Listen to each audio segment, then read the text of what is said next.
Добрый вечер. Эфир телеканала АТР продолжается. В студии для вас работает Роман Спиридонов. И сегодняшний мой гость, терра инкогнито как для меня, так и, наверное, для многих из вас, это глава Генической районной государственной администрации Андрей Онищенко. Добрый вечер. Добрый вечер.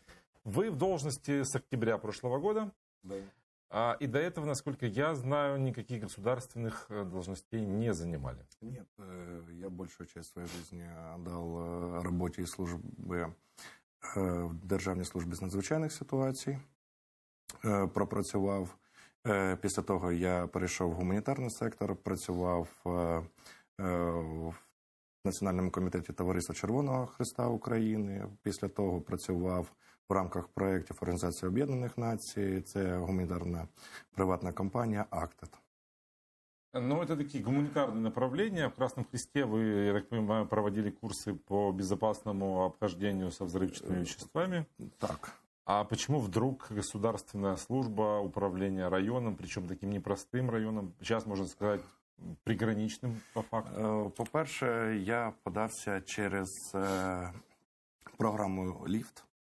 Я хотів побачити, чи прозоро відбувається, чи дійсно будь-якій людині з рівними можливостями можна потрапити на керівну посаду. Тому я прийняв рішення особисте, що я хочу взяти участь в цій програмі «Ліфт». Пройшовши програму «Ліфт», вона дуже складалася з багатьох етапів. Це не тільки вивчення біографічної довідки і навичків роботи, але ж це і співбесіди, і поліграф на доброчесність, і також співбесіди вже безпосередньо в Офісі Президента і в Кабінеті міністрів України. То есть это был для вас такой эксперимент? Зачем вам нужно было идти во власть? Я підтримую повністю програмою команду президента, тому я хотів приєднатися участю через програму «Ліфт». А почему Генический район? Генический район мені був дуже близький до серця, але ж, як я казав при призначенні, що дякувати, що відсутні обстріли.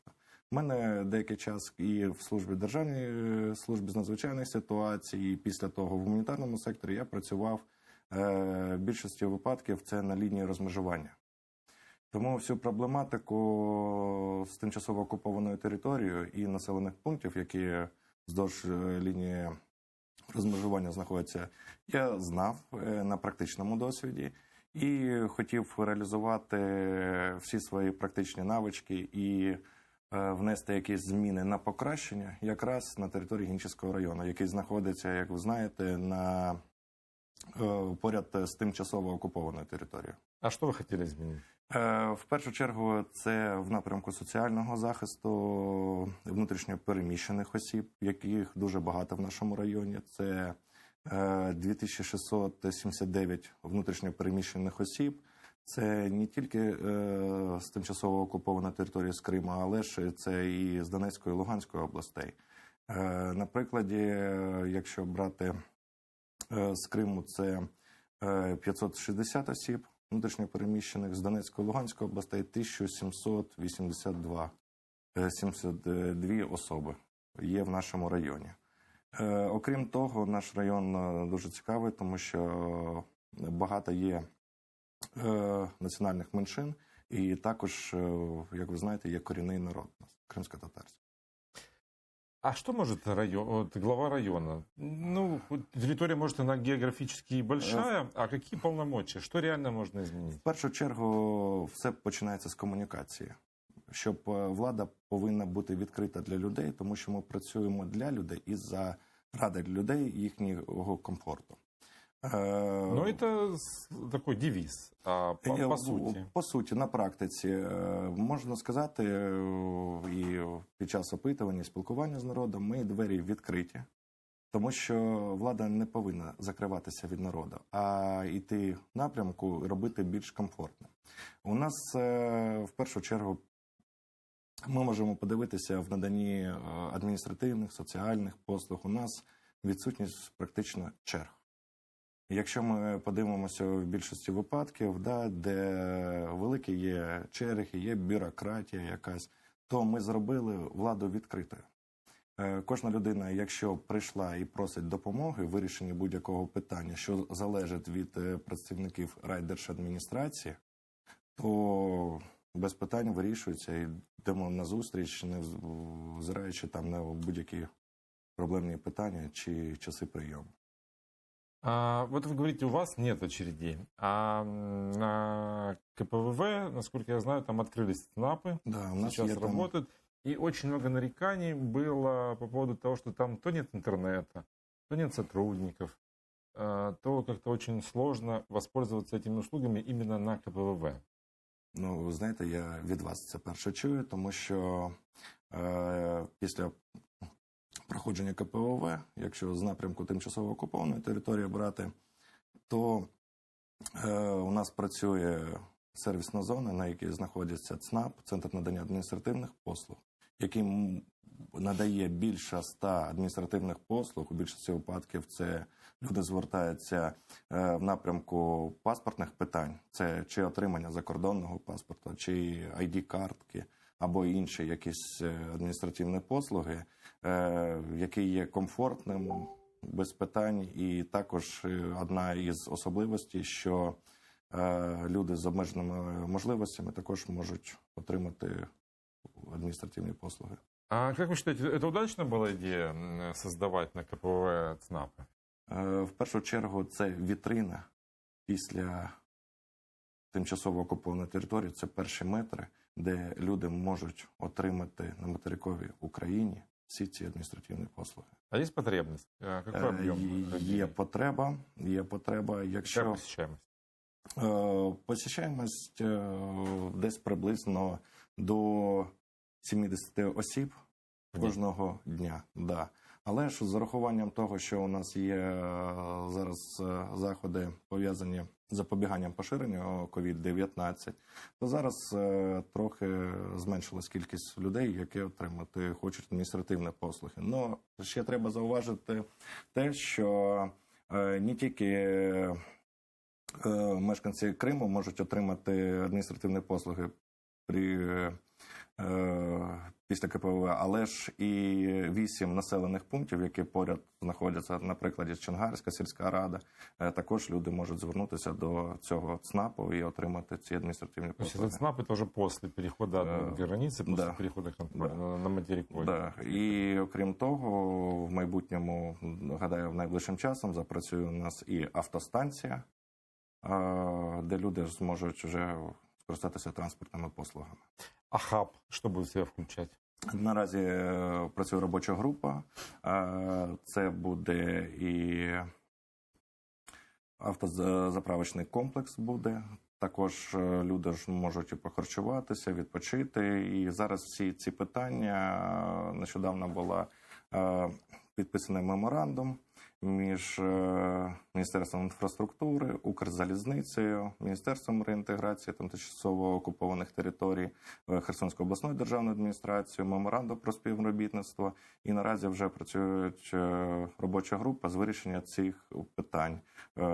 Наразі завтра, якраз у четвер, буде вже проводена робоча нарада якраз на Чонгорі. Більш ми зможемо розповісти вам. А які сроки, коли должен появитися? По строкам зараз питання вирішується. Гадаю, що реалізація планується в цьому році. Но ведь и автозаправочные станции, и автостанции, наверняка там, может быть, даже гостиницы, да, планируются. Да. Это ведь не временные сооружения. Це тимчасові. Я хочу нагадати, що у нас і КПВВ, і сервісна зона. Це тимчасові. Тому що Крим – це Україна, хочу нагадати, і це вимушені заходи встановлення тимчасових споруд. Це тимчасові споруди. Есть мнение, что на самом деле там нужно было поставить пару туалетов, ну, чтобы были человеческие условия укрытия от дождя, возможность там воспользоваться, там, не знаю, интернетом. Этого было бы достаточно. А так идет демонстрация, что как будто мы там обустраиваемся надолго. Ні. Ми, хочу зауважити на те, це робиться для того, щоб було комфортно людям перетинати адмінкордон, тимчасово окуповану територію. і більш зручніше. Якщо ми подивимося, як було раніше і як зараз при спілкуванні, я постійно спілкуюся з людьми, які присікають в КПВВ, часто тут буваю на цій території, біля КПВВ на сервісній зоні. Я спілкуюся з людьми і запитую в них, ви скільки разів проходили КПВВ, як раніше, як зараз? Вони кажуть, зараз комфортно, ми бачимо, що влада працює для людей. І я гадаю, це успіх в тому, що ми робимо для людей, і є фідбек від цих людей, які пересекають безпосередньо КПВВ. Вы уже сказали, что на территории вашего района живет большая громада коренного народа, крымско-татарского народа. Если я не ошибаюсь, 65% населения района как раз они и составляют. Это те люди, кто еще до того, как было можно ехать в Крым, еще во времена Советского Союза, пытались приехать, но их в Крым не пускали, и они селились вот как раз на границы с Крымом и как раз в том районе. Давайте поговорим о сотрудничестве. Есть ли у вас диалог с Меджлис? Діалог у мене є постійний, і окрім поза роботою, і під час роботи. Якщо ви знаєте, у мене мій заступник голови райдержадміністрації, це Бекірова Гульнара Рішатівна, яка є членом Меджлісу, окрім того. Щодо корінного народу, я хочу сказати, це в Україні у нас найбільше компактне проживання, саме компактне проживання корінного народу кримськотатарського в Генічеському районі. Це в нас Риково, Новоолексіївка, це селище, де більшість проживає кримськотатарського народу. Як я і казав, у нас ще й переселенців є дуже багато з Криму. Когда вы говорите о сотрудничестве, о каких проблемах идет речь? Проблематика. Ми працюємо з державною програмою розміщення, розселення, надання соціальних послуг кримськотатарського народу.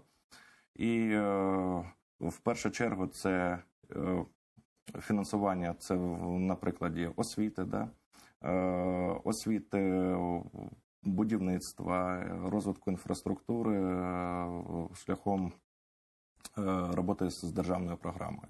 Мы об этом поговорим поподробнее. Да. Сейчас с нами на связи Сергей Костинский, в недавнем прошлом член Нацрады по вопросам телевидения и радиовещания. Дело в том, что как раз на вашем районе стоит телевышка, с которой передатчики подают сигнал в оккупированный Крым. Там в том числе стоят и наши передатчики, которые подают сигнал телеканала АТР. И вот должен запуститься на днях, можете уточнити дату, телеканал «Дом». Да, я сьогодні побачив в засобах масової інформації також інформацію. Це дуже добра новина, тому що я гадаю, щоб більше було трансляції на тимчасово окуповану територію, щоб люди могли бачити дійсно правдиву інформацію, яка є у нас. Сергей, добрый вечер. Вітаю, колеги. А как вы оцениваете решение запустить вещание с вышки на Чонгаре и еще одного телеканала на оккупированный Крым, телеканал «Дом»?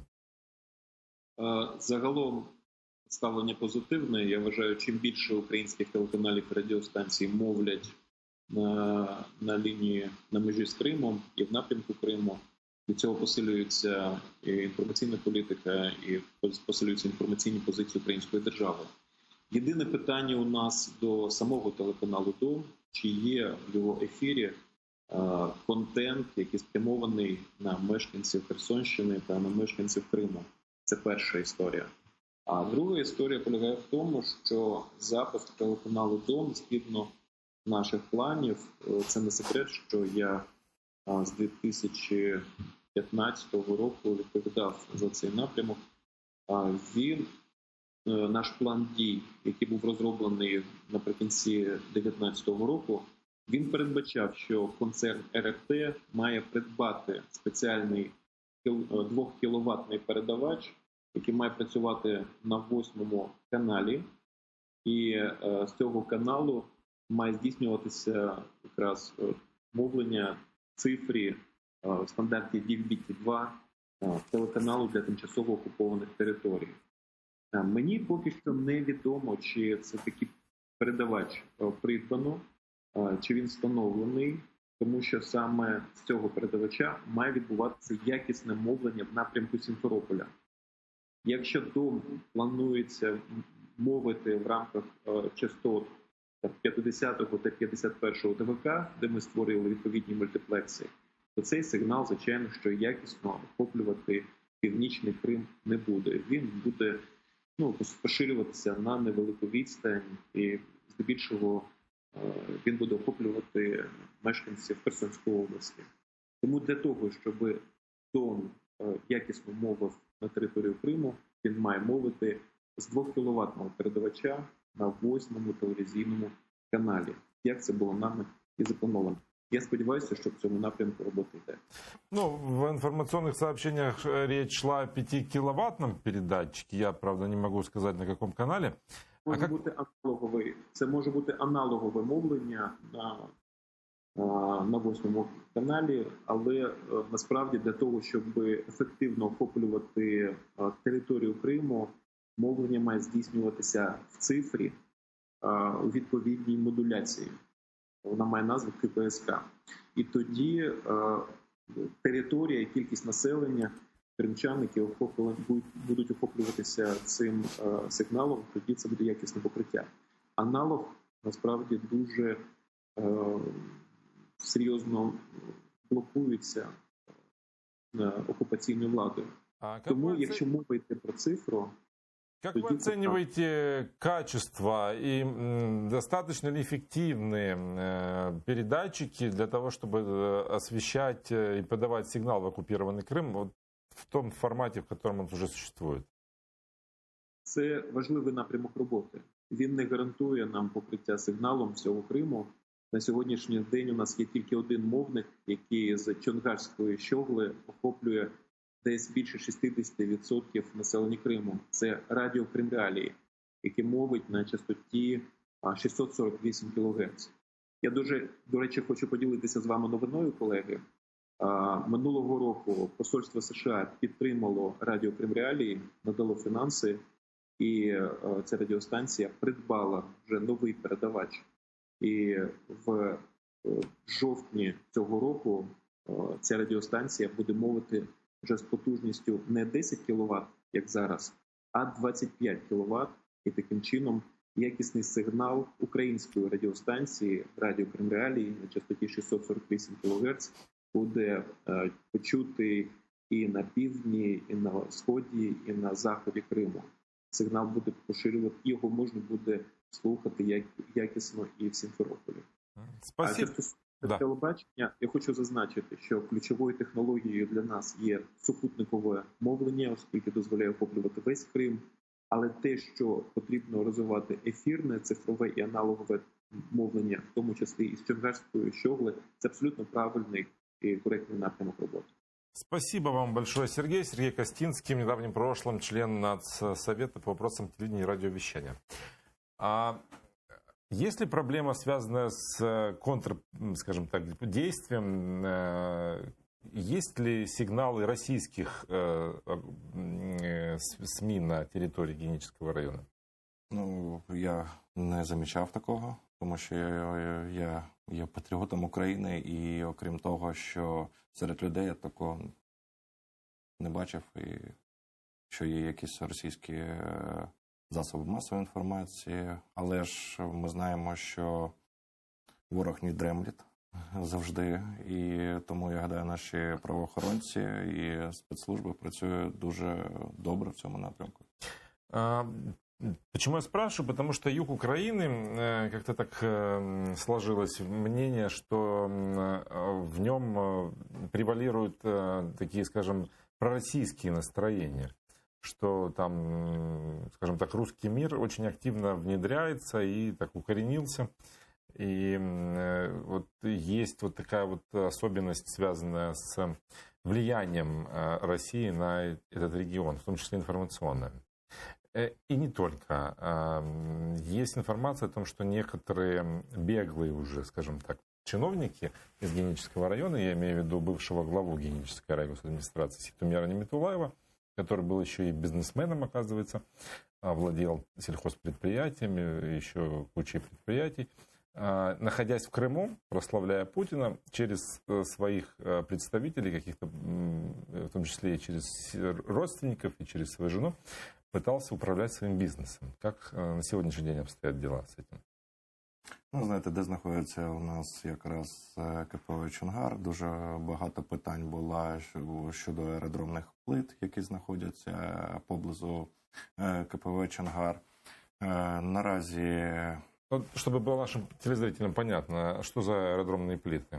Аеродромні плити, які були незаконно, було збудовано і гостиниця, це біля КПВ «Чонгар». Вона належала колишньому голові райдержадміністрації, який зараз відкрите кримінальне провадження на нього за державну зраду і за іншими деякими статтями. І під час будівництва вони були демонтовані і знаходяться біля КПВВ. Було дуже багато питань, нарікань, але ж наразі все це майно знаходиться під арештом. Чонгарська сільська рада подала і опублікувала, заявила на те, що це безхозне майно, яке вже у грудні цього року може бути визнано безхозним, і Чонгарська сільська рада візьме його на баланс. Аж в декабре? У грудні, да. Просто я сам был свидетелем летом прошлого года, когда мы снимали сюжет именно в Чонгаре, как представители запорожской фирмы по доверенности Надии Немитулаевой приехали демонтировать в поле ангар для зерна. Они его разбирали, а этот зерноток был устелен аэродромными плитами. И они их пытались вывести. И такие попытки активисты, в том числе из гражданского формирования СКЕР, фиксируют очень часто. Це не тільки, я дуже дякую патріотично налаштованим хлопцям, дівчатам, це як Аскер, Айдар і також мешканцям Чонгарської сільської ради, які одразу повідомляють до правоохоронців щодо будь-яких спроб забрати ці плити, відвести їх або там якось нажитися на них. Були нещодавно також випадки. Дякую керівництву Генічеського відділу поліції, який оперативно реагує на ці факти, відкриває кримінальне провадження. І під час мого перебування вже на посаді, жовтня місяця, стосовно даних плит, і, як ви сказали, де був зерноток, вже було неодноразові ці факти, коли приїжджали якісь представники, групи осіб, лобіювання, які хотіли забрати це майно. Але ж ми працюємо в правовому полі, в першу чергу. Якщо це майно під арештом, то до рішення суду ніхто не має права забрати їх. Наразі постановою слідчого передані права на зберігання Чонгарській сільській раді, які повідомляють про ці факти, якщо хтось хоче їх забрати. Ну, вам, как главе района, известны ли какие-то еще предприятия, какие-то представители, которые работают в интересах Немитулаева? Ви знаєте, якщо всі факти, які стають відомими, ми передаємо одразу до правоохоронних органів. І також закликаю всіх мешканців і громадян, якщо факти є встановлені, а можуть допомогти слідству, я гадаю, передавайте одразу до правоохоронців. С 1 числа, если я не ошибаюсь, было восстановлено железнодорожное сообщение и автобусное сообщение между областями, и уже пошли поезда в направлении Новоалексеевки. Это те поезда, которые везут людей в Крым. Ну, в Крым сейчас, я так понимаю, не едут, потому что там всех ждет обсервация двухнедельная. Но есть такой аспект. Всех встречающих, всех приезжающих встречают таксисты, которыми кишит этот вокзал.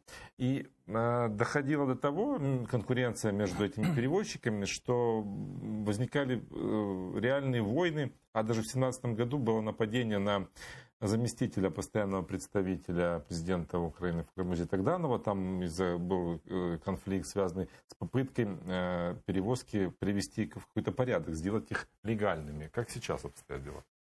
Проблематику ще до часу призначення я цю знав. У жовтні місяці ми подивилися, що дійсно ситуація ніяк не змінюється. Тому було мені запропоновано з лідерами цих груп поспілкуватися, перевізників. І мета в мене була тільки одна – це легалізація.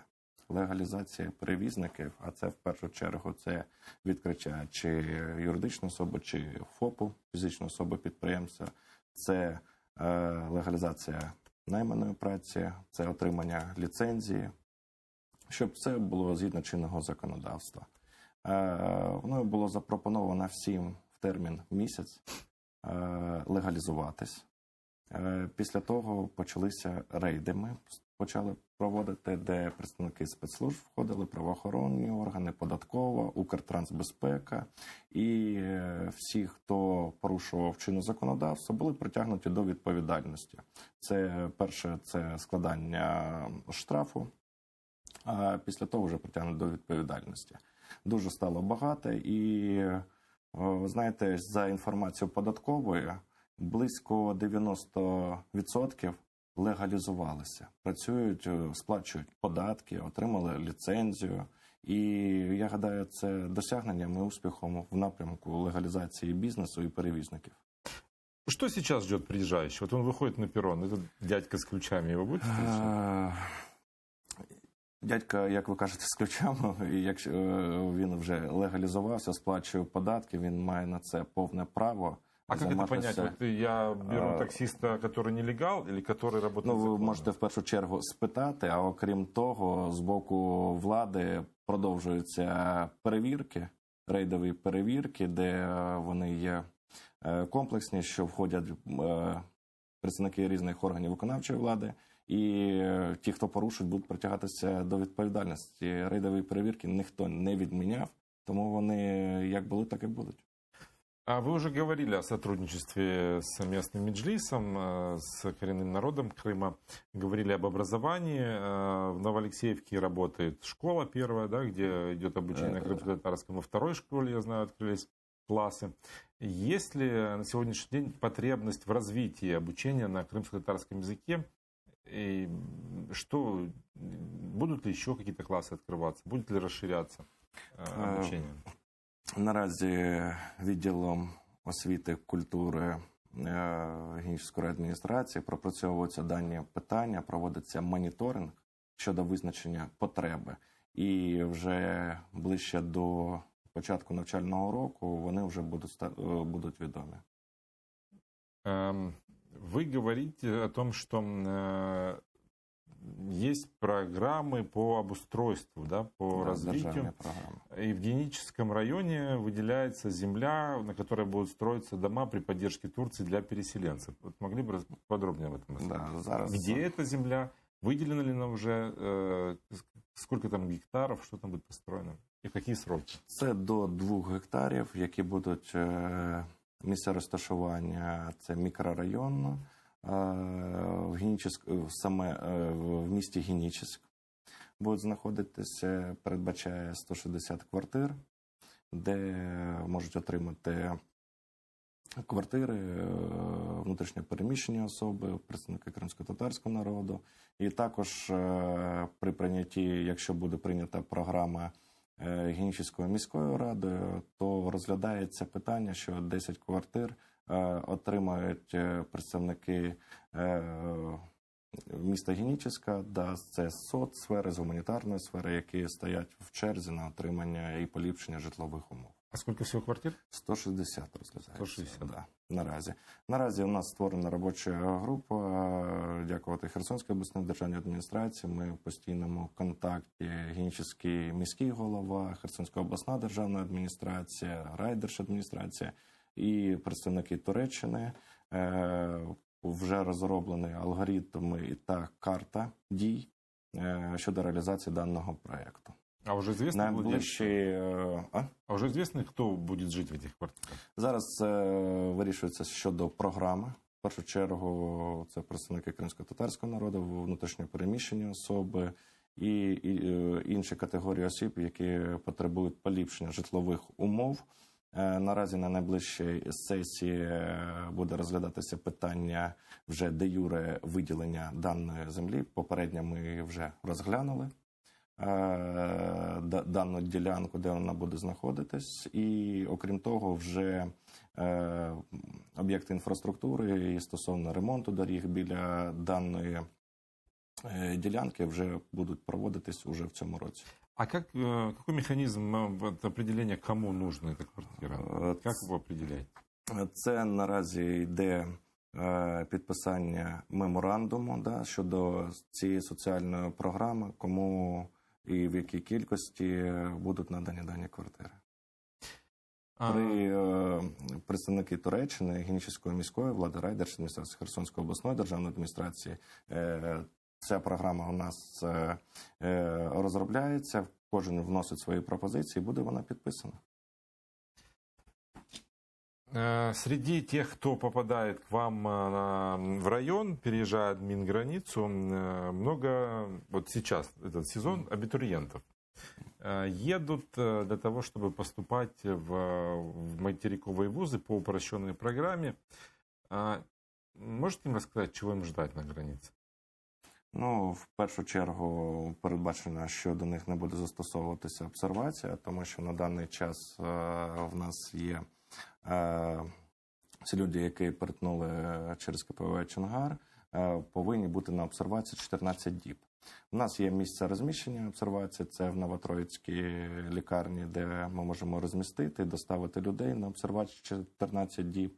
Також є як альтернатива, якщо комусь потрібні ще більш комфортніші умови, можуть скористатися платною обсервацією. Це готелі, які погодились приймати обсервованих. І окрім того, у нас запрацювала програма «Дія», де людина в смартфоні може встановити дану програму, допоможуть її заповнити, і вона за місцем свого перебування буде знаходитись. А вже контроль щодо обсервації вже покладається на представників правоохоронних органів. Но абитуриентов это не касается, они могут проезжать. Да. А сейчас с нами на связи ректор Таврического национального университета Владимир Казарин. Добрый вечер, Владимир Павлович. Добрый вечер. Чего вы ждете от вступительной кампании? Как повлиял карантин на активность абитуриентов? От вступительной кампании мы ждем успешной вступительной кампании, чтобы она состоялась. Потому что я позволил себе чуть-чуть поиронизировать по той простой причине, что вот этот карантин, очень многих родителей и детей, дезориентировал, вы понимаете, что они как-то немножко потерялись во времени, не в пространстве, а именно во времени. Потому что, самое первое состоит в том, что вся вступительная кампания сдвигается, и она будет проходить в августе, а не в июле, как обычно. И если раньше наша вступительная кампания с начала июля продолжалась до конца сентября, то в этом году, и вот это утешительное обстоятельство, оно начинается с августа, с первых чисел августа и продлевается до конца октября. Я хочу сказать, что как было 3 месяца для поступления в университет, так и остается 3 месяца для поступления в университет для детей с оккупированных территорий, из Крыма, Донбасса, Луганска и так далее.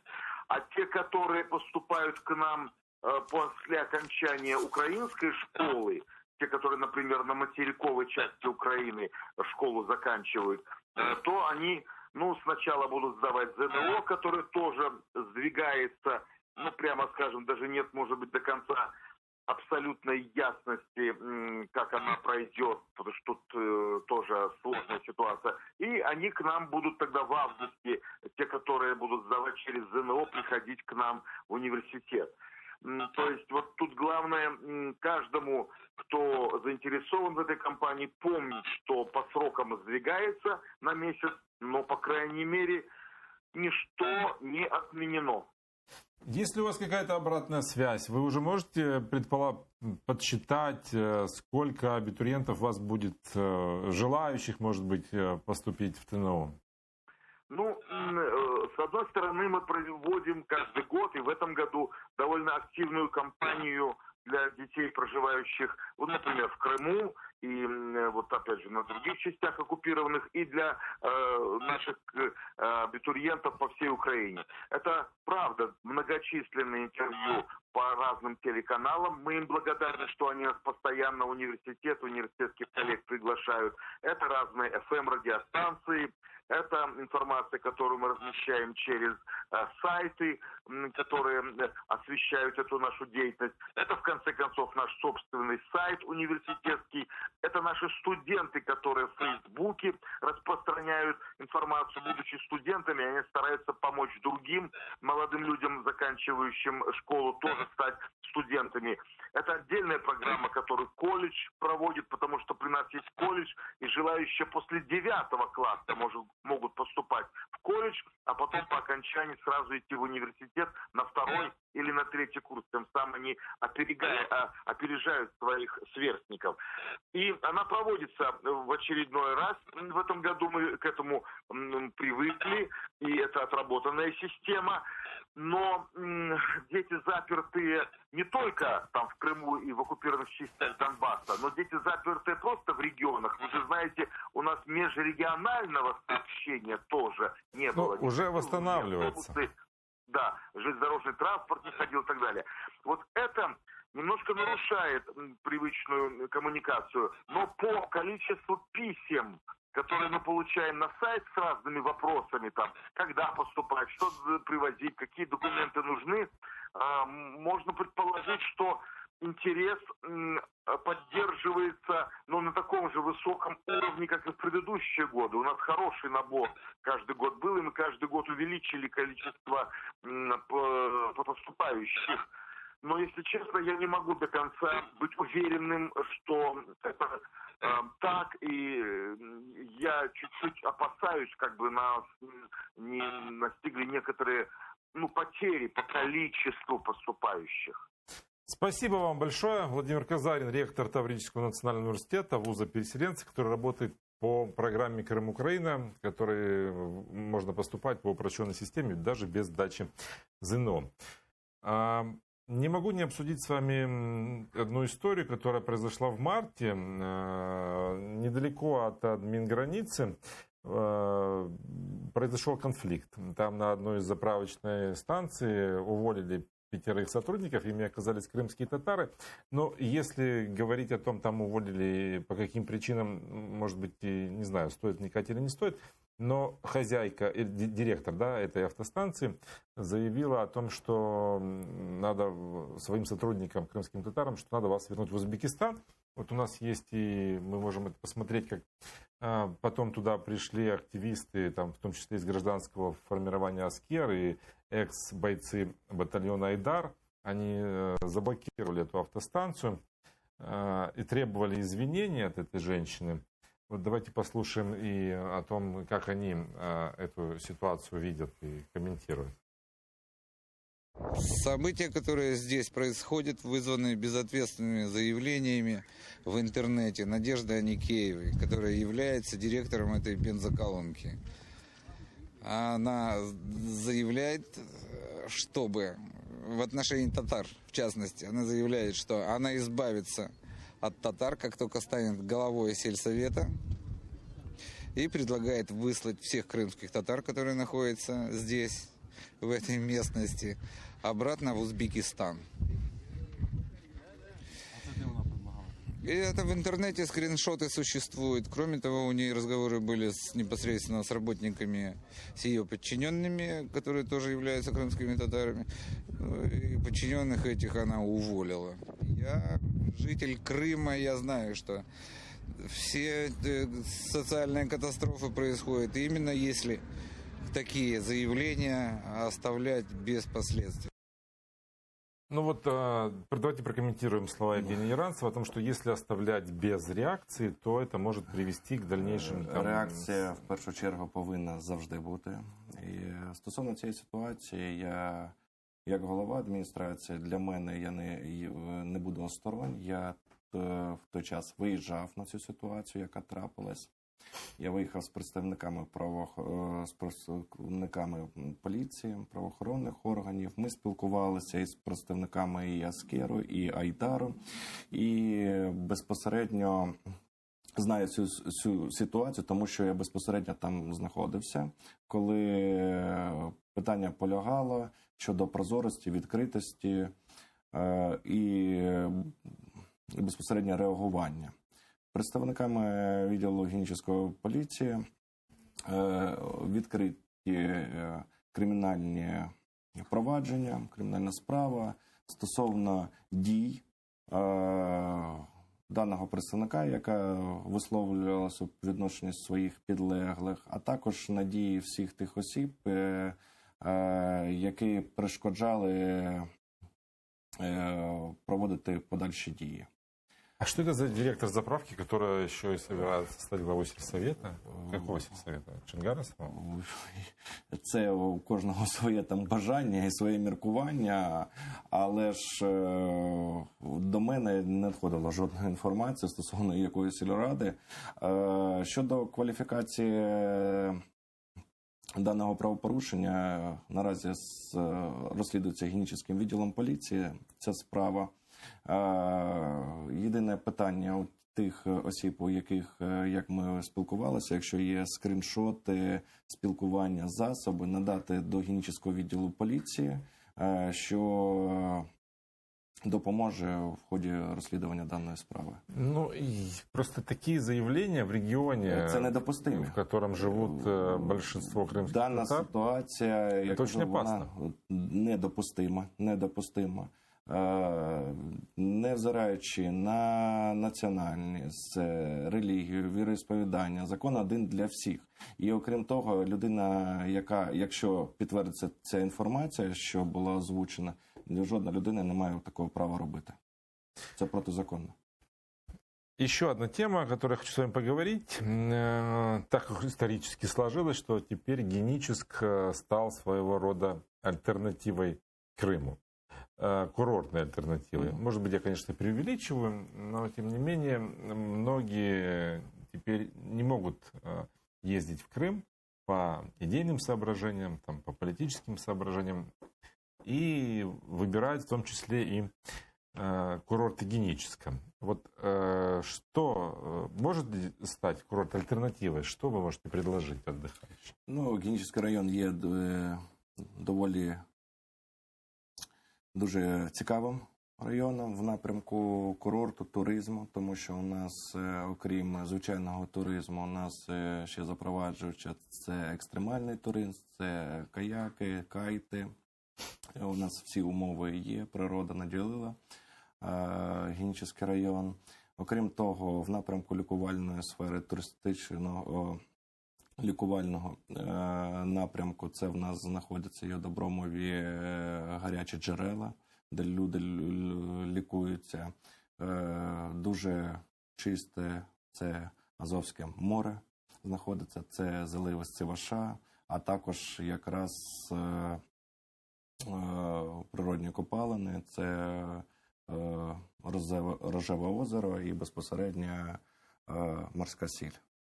А вы знали, что набережная в Геническе один в один выложена плиткой с набережной, знаете, чего? Кого? Какого города?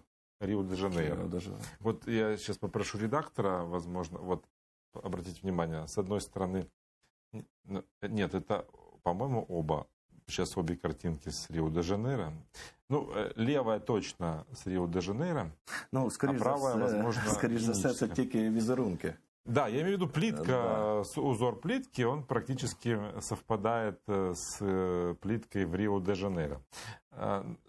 Стосовно Генічного міського пляжу є дуже багато запитань і стосовно його розвитку. Окрім того, це захисних цих споруд і знаходження безпосередньо піску на Генічному міському пляжі. Це питання я піднімав і... А какие вопросы, что вы имеете в виду? Ну, окрім того, стосовно безпечності захисної цієї споруди залізобетонної, яка знаходиться на даному пляжі, це доступ безпосередньо до моря відпочивальників і облаштування його комфортне для людей. А Ці что, питання- уже есть сложности с доступом? Теперь, Ні, как в Крыму, тоже заборы ні, нельзя забору немає. пройти? Ми з цим питанням дуже боремось. Якщо є факт, то одразу оперативно реагуємо. Щодо Генічеського міського пляжу, питання якраз доступу, тому що залізобетонні ці плити, і не зовсім комфортно відпочивальникам спускатися безпосередньо до моря, перебуваючи на Генічеському міському пляжі. А что это можно как-то изменить? Можно бетонно В будет першу чергу разбирать? треба розглянути інші інженерні проекти, варіанти, як більш зробити комфортним для відпочивальників перебування на Генічеському пляжі, а також його благоустрій, облаштування також для відпочивальників. Ну, есть пляжи и другие на Рабатской стрелке. Вот насколько логистика развита? Как легко добираться до... У нас є перевізники офіційні, які виграли конкурс, який займається перевезенням відпочивальників на Арабатську стрілку. Крім того, у нас дуже розвинути все в напрямку туризму і комфорту. Це і в Щасливецькій сільській раді, і в Стрілківській сільській раді, де люди можуть безпосередньо, безперешкодно пройти до моря і відпочити. А если говорить о сервисе, какие уровни гостиниц у вас есть? Есть ли там 5-звездочные отели? Ні, 5-зіркових у нас наразі немає, але ж 3-4 зірки в нас є на території Генічеського району, це на Рабатській стрільці, і сервіс відповідає. А вы с кем-то конкурируете? Вот есть понимание, что есть в Украине еще регионы, которые могут предпочесть наши люди и поехать не к вам, а в Одессу, например? Потрібно, ми працюємо в першу чергу, як я казав на початку передачі, це для людей і для більш їхнього комфорту. Зараз ми пропрацьовуємо питанням за програмою USAID, де хочуть включити всі населені пункти під шляхом підписання меморандуму щодо співробітництва. Всі населені пункти, які біля узбережжя Азовського моря, і одним брендом вийти в рекламу не тільки в Україні, але ж і за межами, за кордоном. Поряд з нами також знаходяться це і Кирилівка, Київський район, який поряд з нами знаходиться. Казати щодо конкуренції я не можу, тому що ми всі паралельно розвиваємось, і здорова конкуренція робить те, що в нас на меті, це досягнення більш високих цілей. Це допомагає здорова конкуренція досягати і вершин, цілей щодо комфорту, благоустрою, напрямку. Вы сами как оцениваете уровень, сервис, качество отдыха в Геническом районе? Я гадаю, це моє особисте міркування, що кінцевої цілі наразі немає. Потрібно працювати кожного дня для того, щоб було комфортно відпочивальникам, і вони були. Я гадаю, що буде у нас цей курортний сезон, і за попередньою моніторинговою оцінкою вже практично всі заповнені будуть у нас туристичні місця, готелі в Генічеському районі. Почему нужно ехать на отдых к вам? В першу чергу це унікальний район, як я казав, і природними копалинами, і в напрямку лікування. І окрім того, в нас треба нашим любуватися краєвидами Азовського моря, безпосередньо гарячими джерелами, сонцем і на рідній Україні. Спасибо вам большое. Андрей Онищенко, глава Генической райгосадминистрации, был в нашем эфире. Мы говорили о Геническом районе, о людях, которые в нем живут, о проблемах этого района и проблемах, безусловно, связанных со всей Украиной, в том числе и с оккупированным Крымом. Спасибо, что были с нами. Спасибо. Спасибо.